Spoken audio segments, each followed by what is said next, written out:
اگر آپ چینل پر پہلی بار آئے ہیں تو ابھی سبسکرائب کر کے بیل آئیکن پریس کریں اور رہیں باخبر۔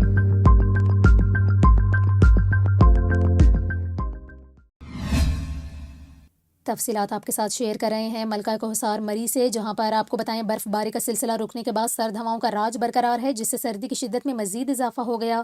سیاحتی مقام مری میں 1 فٹ تک برف پڑی، جس کے بعد مری میں درجہ حرارت -3 ڈگری سینٹی گریڈ تک گر گیا۔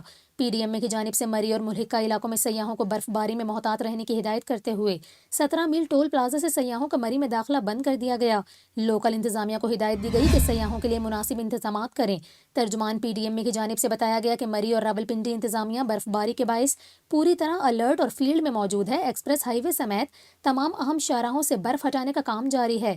ترجمان کا مزید یہ کہنا تھا کہ دیگر علاقوں سے سفر کرنے والوں سے احتیاط برتنے کی درخواست کی گئی۔ عوام موسم کو مد نظر رکھتے ہوئے سفر کریں۔ دوسری جانب سی ٹی او اور راولپنڈی نے شدید سردی اور برف باری کے سبب مری آنے والے سیاحوں کے لیے ٹریفک ایڈوائزری جاری کر دی۔ سی ٹی او راولپنڈی کا یہ کہنا ہے کہ برف باری کے دوران سیاح گاڑی کا فیول ٹینک فل رکھیں اور اپنے ساتھ گرم لباس بھی رکھیں۔ اس کے علاوہ سیاح اپنی گاڑی کے ٹائر پر چین چڑھا لیں تاکہ سلپ ہونے سے بچا جا سکے۔ برف باری کے دوران روڈ پر کھڑے ہو کر سیلفیاں لینے سے منع کرتے ہوئے ہدایت کی گئی کہ سیاح برف باری کے دوران مری میں رات کا سفر کرنے سے گریز کریں۔